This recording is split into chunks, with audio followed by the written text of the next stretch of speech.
We all started on a path, and for most of us, including me and members of my team as well, because I know their backgrounds, we didn't start as a coach.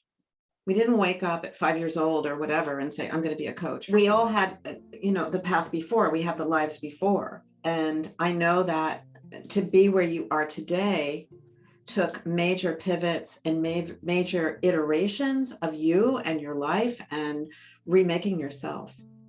And for those of you who don't know me, I thought I would share a little bit about my path and how I got here, because I think it will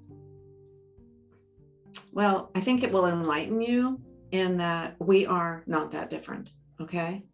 This business is possible for anyone. So I started out as a social worker, and my first job, I made $10,500. I worked for the Mass Society for the Prevention of Cruelty to Children, and I traveled in my car visiting homes and helping moms with their kids. And then I decided to go to graduate school and went out to California to Berkeley and got my MSW. And fast forward, had a family and all of that, and got a private practice so I could be home with my kids. I kind of figured that out. And then later I became a parenting coach. And then right at that point where things were really starting to go really well for me in my business, 2008 happened. So when 2008 happened, because parenting coach is kind of like one of those things where it's not a necessity, it's something that you want, like for your kids. Like I lost a lot of clients during that time and I had to reinvent myself. So then I started looking and thinking about this thing called multiple streams of income. Have you heard that word? I took it literally. I wasn't like that strategic about it. I just kept adding things into my life. So I started traveling and teaching. I became a health coach. I continued to parent coach. I took on a few more psychotherapy clients in the back end. A few people approached me and I did business coaching. So I was spinning like that crazy picture of the woman spinning 300 plates. That was me. And when I looked at my income every year when I did my taxes, what do you think I saw? I saw the same amount of money every year. It didn't matter how many more things I layered on top of what I was doing. It was whack-a-mole. So one year when I put a lot of energy into health coaching, I made more money in that bucket, but less in parent coaching. And when I was doing more parent coaching, I made more in parent coaching than I did in psychotherapy. So it was always this, and I couldn't figure out how to scale. And that's what I want to talk to you about today. So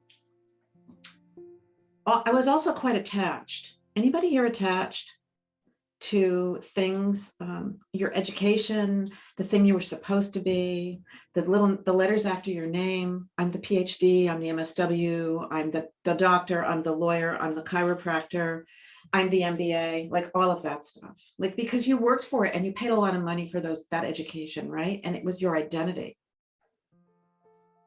And what I figured out is nobody cared. In the coaching world, nobody cared. Like if I had 17 initials after my name. Now they cared, in corporate, yeah, they want you to have the ICF and they want you to have this and that. That's a whole different thing. But as a parenting coach, people just wanted me to be able to say, I can help you get your kid to stop yelling at you or stop using drugs, and actually do that with them and have a result. So I was at this event in California and I was feeling, I would say, depressed. I think it was that low level depression. I'm never going to do this. Why does everybody else know more than me? How come I can't make a big business? How come I'm always doing whack-a-mole? And I think there was a part of me too that was really hiding from stepping out into my authority of what I could do to help people.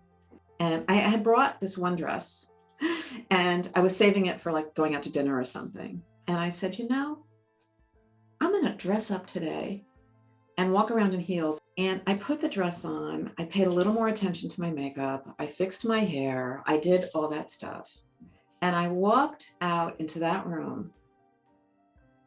And I want to say that head spun, but this is not in a way that is about like, oh God, I'm so beautiful or something.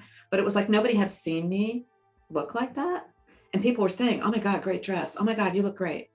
And I realized that at that moment, I had stepped into my authority. It wasn't so much about the clothing, it was about a decision to be seen.